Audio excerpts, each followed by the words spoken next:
தலைவரோட பர்த்டே வந்து next month வரப்போகுது அப்படிங்கிறனால சரி தலைவர் சம்மந்தப்பட்ட வீடியோக்கெல்லாம் அப்பப்போ பேசி போட்டலாம் அப்படின்னு சொல்லிட்டு ஸோ நமக்கு மனசுக்கு நெருக்கமான விஷயம் இந்த ஜென்சி கிட்ஸ் இந்த ஆன்லைனுக்குள்ளே இருக்கிற டாக்ஸிக் மனநிலைக்குள்ளே இருக்கிறவங்க எந்த ஒரு ஐடியாவுமே இல்லாமல் இஷ்டத்துக்கு வந்து பேசிட்டு இருக்க இந்த குரூப் இருக்காங்களா அவங்களுக்கும் சில விஷயங்கள் புரிதல் வரணும் அப்படின்னு சொல்லிட்டு தான் ஏற்கனவே ரஜினிகாந்த் வந்து தமிழ்நாட்டுக்கு என்ன பண்ணாருன்னு சொல்லிட்டு வந்து எல்லா கமெண்ட்லையும் போய் போட்டிருப்பாங்களா அவங்களுக்கு ஒரு பதில் சொல்லி போட்டிருந்தோம். ஸோ இப்போ வந்து இன்றைக்கி வந்து பேச வேண்டிய விஷயம் வந்து ரஜினி சாருடைய வெற்றி ரகசியம் அப்படிங்கிறது.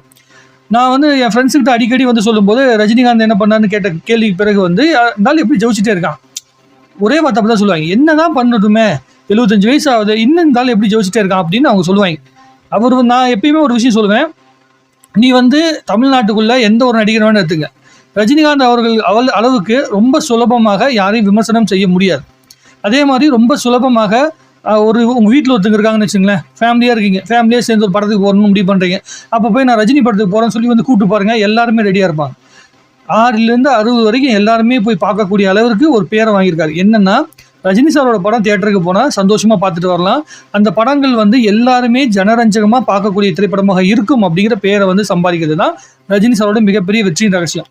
அதுக்கு அவர் ஆரம்ப காலத்தில் என்ன பண்ணார் அப்படின்னா, அவர் வாழ்க்கைக்குள்ளே இருந்த விஷயங்கள், அவர் வாழ்க்கையில் வந்து ஃபேஸ் பண்ண பல வழிகளை இந்த படத்தில் வந்து கொண்டு வந்தார். ப்ளஸ்ஸு அவருடைய கதை அப்படின்னு எடுத்துக்கிட்டிங்கன்னா எப்பயுமே இது நாள் வரைக்கும் இந்த செகண்ட் வரைக்குமே ரஜினிகாந்த் அவர்களை பற்றி யாராவது ஒருத்தவங்க பேசுகிறாங்கன்னு வச்சுங்களேன், கண்டக்டராக இருந்து சூப்பர் ஸ்டார் ஆனவர் அப்படிங்கிற அந்த வார்த்தை இருக்குல்ல, அதை அடிக்கடி பயன்படுத்துவாங்க. ரஜினிகாந்த் அவர்கள் வந்து பெரிய சூப்பர் ஸ்டார் ஆகிட்டு உலகளவில் பெரிய அளவுக்கு ஃபேமஸ் ஆன பிறகு தாதா சாஹிப் பால்கே அவார்டு சினிமாலே அதான் ஹையஸ்ட் அவார்டு, அந்த அவார்ட்லாம் வாங்கின பிறகு கூட இன்னும் கூட அவரோட பேர் மேலே அந்த கண்டக்டர் அப்படிங்கிற அந்த தொழில் இருக்குல்ல அதை ஒட்டிகிட்டு இருக்கு. ஸோ அவர் அந்த பழசை மறக்காமல் இருக்கனால மக்களும் அந்த பழசை மறக்காமல் இருக்காங்க. ரஜினி சார் வந்து தான் எங்கிருந்து ஆரம்பிச்சோங்கிற அந்த ஆரம்பத்தை மறக்காமல் இருக்கனால தான் அவருடைய வெற்றி ஒவ்வொரு படங்களையும் ரிஃப்ளெக்ட் ஆகுது. அதே மாதிரி வந்து சும்மா வந்து ஏதோ குருட்டுத்தனமாக வந்து ஒரு படம் நடிச்சுட்டு வெறும் கமர்ஷியல் படம் நடிச்சுட்டு மட்டுமே சக்ஸஸ் ஆகிடுது அப்படின்னு சொல்லியிருக்காங்க. உலகத்திலே ரொம்ப ரொம்ப கஷ்டமான விஷயம் கமர்ஷியல் சினிமாவை பண்ணி அதில் சர்வே ஆகி ஒரு மிகப்பெரிய ஹீரோவாக நிற்கிறதா. பெரிய பெரிய ஸ்டார்ஸ்லாம் வந்து பார்த்தீங்கன்னா காணாமல் போயிட்டாங்க. தொடர்ந்து 25 படங்கள் வந்து வெள்ளி விழா கொண்டாடிய மோகன் சாரே வந்து ஒரு லிமிட்டுக்கு மேலே காணாமல் போயிட்டார். ராமராஜன் சார் ஒரு 3 வருஷம் வந்து ரொம்ப பீக்கில் இருந்தார், பயங்கரமாக இருந்தார், அவரும் காணாமல் போயிட்டார். விஜயகாந்த் சார் ஒரு மிகப்பெரிய பீக்கில் இருந்தார், அவரும் ஒரு சில டைமுக்கு மேலே காணாமல் போயிட்டார்.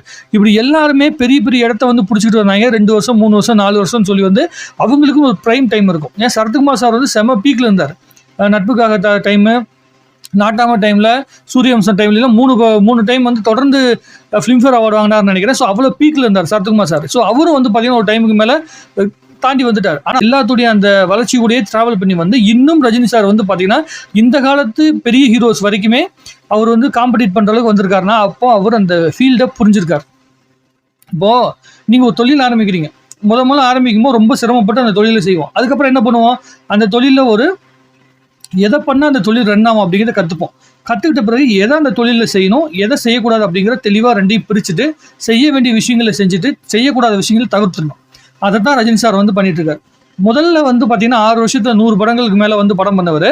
கடந்த வந்து ஒரு 20-25 வருஷத்துல வந்து ரஜினி சார் மொத்தமாகவே ஒரு 20 படம் தான் பண்ணியிருப்பார். ஆனால் அதே சக்ஸஸை வந்து மெயின்டைன் பண்ணுறாரு. என்ன ரீசன்னா அவர் அந்த தொழிலை புரிஞ்சிருக்காரு, எதை நடித்தா மக்கள் ரசிப்பாங்க அப்படிங்கிற அந்த பல்ஸை பிடிச்சிருக்காரு. அவர் வந்து சாமானிய மக்களுக்குள்ளே இருக்கிற அந்த கதைகளை எடுத்து தான் படமாக பண்ணியிருக்காரு. பல பெரிய ஹீரோஸ் அந்த படங்கள் பண்ணலை. இப்போ வேலைக்காரனாக நடிக்கிறது, ஆட்டோ டிரைவராக நடிக்கிறது, கூலி தொழிலாளியாக நடிக்கிறது, இது எல்லாமே மற்ற ஹீரோஸும் பண்ணியிருக்காங்க. ஆனால் அவங்க எல்லாருமே நடிக்கும்போது என்ன கதை, அவங்களுடைய பேக் ஸ்டோரின்னு ஒன்று இருக்குல்ல. இப்போ வந்து பார்த்தீங்கன்னா கமல் சார் நடிக்கிறார். கமல் சார் சின்ன வயசுலேருந்தே கொஞ்சம் வசதியான ஃபேமிலியிலேருந்து வந்தவர். அவர் ஒரு கூலி தொழிலாளியாக நடிக்கிறாருன்னா உடனே வந்து மக்கள் ஏற்றுக்க மாட்டாங்க. ஏன்னா அவருடைய கதைன்னு ஒன்று இருக்குல்ல. ஏற்றுக்க மாட்டாங்கன்னா ஏற்றுக்க கூடாதுன்னு கிடையாது, அவர் ரொம்ப அற்புதமாக தான் நடிப்பார். பட் ஆனால் அவருடைய பேக் ஸ்டோரின்னு ஒன்று இருக்குல்ல, அவர் படத்துக்காக அதை நடிக்கிறாரு அப்படிங்கிற பேர் தான் இருக்கும். ஆனால் ரஜினி சார் வந்து அதை நடிக்கும்போது அவர் வேலைக்காரனாக இருந்திருக்காரு, அவர் ஆட்டோ டிரைவராக இருந்திருக்கார், அவர் மூட்டை தூக்கியிருக்காரு. இது எல்லாமே அவரோட லைஃப்பில் அவர் பண்ணியிருக்காரு.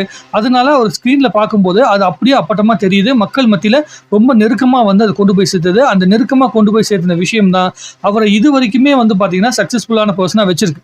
அதுக்கு பின்னாடி வியாபார எல்லை இருக்குது, நிறைய விஷயங்கள் டெக்னிக்கலான பல விஷயங்கள் கொண்டு வராங்க, கதையை வந்து செலக்ட் பண்ணுறாரு. எல்லா படம் நிறைய பேர் என்ன சொல்லுவாங்கன்னா, இன்னும் ரஜினி சார் என்ன பண்ணுவார், கஷ்டப்பட்டு வாழ்க்கையில் முன்னேற மாதிரி படங்கள் தான் நிறைய பண்ணியிருக்காரு. அண்ணாமலை படமாக இருக்கட்டும், படையப்பா படமாக இருக்கட்டும், லிங்கா படமாகட்டும், எல்லா படத்துலையும் வந்து பார்த்தீங்கன்னா கஷ்டப்படுவார், சொத்தை இழந்துருவார், மக்களுக்கு கொடுப்பாரு, இப்படியே தான் கதை பண்ணிட்டு இருக்காரு அப்படின்னா அது ஏன் ஒர்க் அவுட் ஆகுது? அது ஒர்க் அவுட் ஆகுதுக்கான காரணம் இந்த காரணம் தான். அவர் நம்மளை மாதிரி கஷ்டப்பட்டு வாழ்க்கையில் முன்னேறினவர். அதனால அந்த கஷ்டம் அப்படிங்கிற விஷயம் அவர் நடிக்கும்போது மக்களுக்கு மனசுக்கு நெருங்கி போகுது. ஒரு ஆட்டோ டிரைவராக நடிச்சாருன்னா நம்ம அந்த எல்லா ஆட்டோ டிரைவரும் ரஜினி சார் மாதிரியே நடிப்பான்.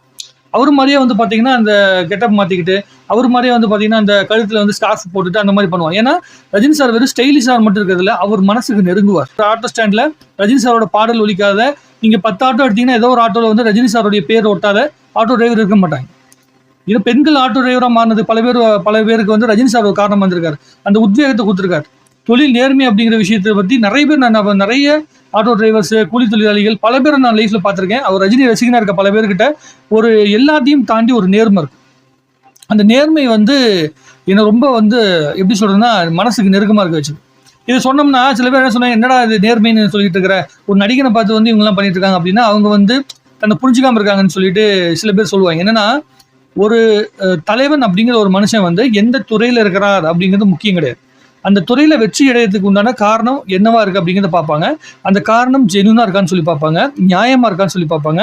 அதற்கு பிறகு தான் அவரை தலைவராக செலக்ட் பண்ணுவாங்க. ஒரு டைம் வந்து ஒரு மெடிக்கல் கேம்பில் இருக்கும்போது நம்மளோட சேனலில் இந்த வீடியோ இருக்குன்னு நினைக்கிறேன். ஒரு அம்மா வந்து முறுக்கு வித்துட்டு இருந்தாங்க. முறுக்கு விற்று அவங்க வந்து பேக்கரி ஆரம்பித்த ஒரு அம்மா. அவங்கக்கிட்ட முதல்ல நான் பேசினேன். அவங்ககிட்ட பேசின அந்த வார்த்தையை வச்சு தான் நான் பல டைம் வந்து ரஜினி சாரோடைய அந்த ஜேர்னி, அவரோட வெற்றியோட ரகசியத்தை நான் உணர்ந்தேன். அப்போ அவங்க என்ன சொன்னாங்கன்னா, அவங்க வந்து சிம்பிளாக சொன்னாங்க, நான் முறுக்கு வித்துட்டு இருந்தேன்பா, கொஞ்சம் கொஞ்சமாக வாழ்க்கையில் முன்னேறி வந்து தான்ப்பா ஒரு பேக்கரி ஆரம்பித்து இப்போ வந்து ஓரளவுக்கு நல்லா இருக்கேன். அப்போது அவங்க என்ன சொன்னாங்க, ரஜினி சாரோட மன்றத்து மூலமாக நடக்கிற அந்த கேம்ப், அதில் அவங்க என்ன சொன்னாங்கன்னா, உண்மையாக உழைச்சி முன்னேறினவனுக்கு ரஜினியோட உழைப்பு தான் கண்ணுக்கு தெரியும். அவர்கிட்ட இருக்க பணம் வந்து கண்ணுக்கு தெரியாது. பணம் வந்து எல்லாருமே சம்பாதிச்சு வச்சிருப்பாங்க. ஆனால் அந்த உழைப்பை மதிக்கிறவங்களுக்கு மட்டும்தான் அந்த ரஜினிகாந்தோடைய உழைப்பு தெரியும். சும்மா யாருமே கொண்டு போயிட்டு வந்து மேலே போயிட்டு பணக்காரன் ஆயிட முடியாது. பணம் ஒருத்தன் சும்மா போதுன்னு சொன்னால் நான் ஒத்துக்க மாட்டேன்பா. பணம் வந்து யாருக்கிட்ட அந்த தகுதி இருக்கோ, அந்த உழைப்பு முழுமையாக போகிறோன்னா அவங்ககிட்ட தான் பணம் போய் சேரும். ரஜினிகாந்த் உண்மையாக உழைச்சிருக்கேன், அதனால் அவர்கிட்ட போய் அந்த பணம் சேர்ந்துருக்குது. அதே மாதிரி புகழும் சர்வசாதாரணமாக வந்துடாது. உண்மையாக உழைச்சி அந்த உழைப்பை மக்கள்கிட்ட வந்து கொடுத்து உண்மையான நன்றியோடு இருக்கிறனால தான் ரஜினிகாந்தை இது வரைக்கும் கொண்டாடிட்டு இருக்காங்க அப்படின்னு சொன்னாங்க. அதை நான் இது வரைக்கும் உணர்றேன். ரஜினி சார் வந்து இவ்வளோ பேர் புகழ் எல்லாத்தையும் சம்பாதிச்ச பிறகும் அவருடைய ஸ்டேஜ், அந்த மேல இருக்க ஸ்டேஜ்லேருந்து நம்மளை பார்க்கல, தர வரைக்கும் இறங்கி தான் மக்கள் கூட இருந்து தான் அவர் நம்மளை பார்க்குறாரு. அதனால்தான் அவருடைய வெற்றி இன்னும் மேலே போயிட்டே இருக்கு. அவருடைய வெற்றியோட ரகசியம் அப்படிங்கிறதே வந்து அவருடைய வெற்றியை அவர் தலைக்கு ஏற்றிக்காம இன்னும் நமக்குள்ள ஒருத்தராக இருக்கிறது தான் அப்படின்னு நான் நினைக்கிறேன்.